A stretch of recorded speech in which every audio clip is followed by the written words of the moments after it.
Pourquoi au final tout le monde a raison et pourquoi je n'impose aucune stratégie? Je te fais cette rapide vidéo suite à un échange que j'ai pu voir sur Facebook entre deux personnes qui vendent et proposent leurs services. L'une réagissant au post du premier qui disait que le contact direct, le message direct, l'approche directe était nul, était fini, était démoniaque, ne valait plus rien, qu'on en avait marre, que ça ne fonctionnait pas.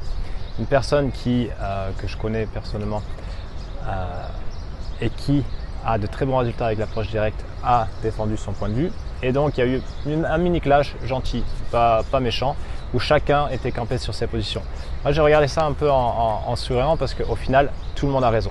Et l'un des principes marketing pour vendre ton offre, c'est de faire comprendre à ton audience que ton offre est la meilleure possibilité, la meilleure opportunité pour qu'elle puisse résoudre ton problème. C'est-à-dire que tu as une personne en face qui a un problème que tu sais résoudre.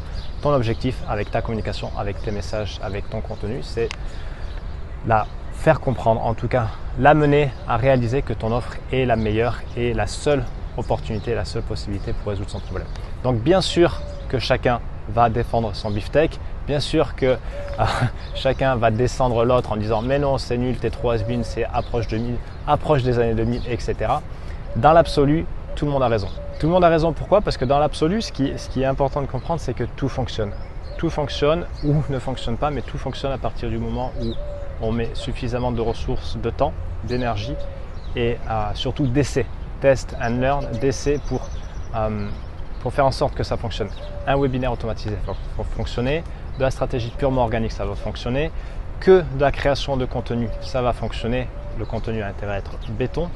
De l'approche directe, ça va fonctionner, etc., etc., etc.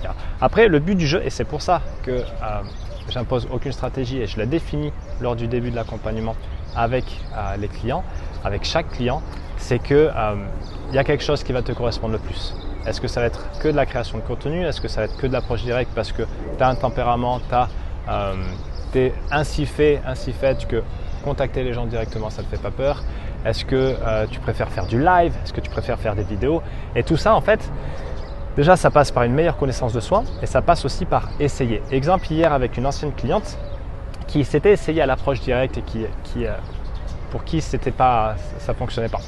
Et hier, elle m'écrit en me disant « c'est bon, je pense que j'ai trouvé, voilà, j'ai fait des ateliers live et ensuite, je peux engager les conversations et après, je propose l'appel et là, c'est bon, je commence à closer. » Génial, parce qu'elle a fait preuve de suffisamment de détermination pour continuer et ne pas se dire c'est bon, ça ne fonctionne pas, pour les autres peut-être, mais pas pour moi. Parce que tout fonctionne à partir du moment où tu vas continuer d'essayer. Et le seul moment où ça sera certain que ça ne fonctionne pas, c'est quand tu arrêteras.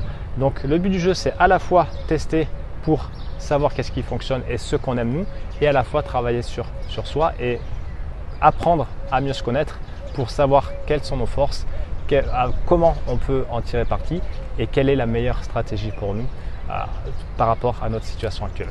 Voilà, c'était juste un petit retour pour ça. Je pense que ça peut t'aider déjà à te soulager et aussi arrêter de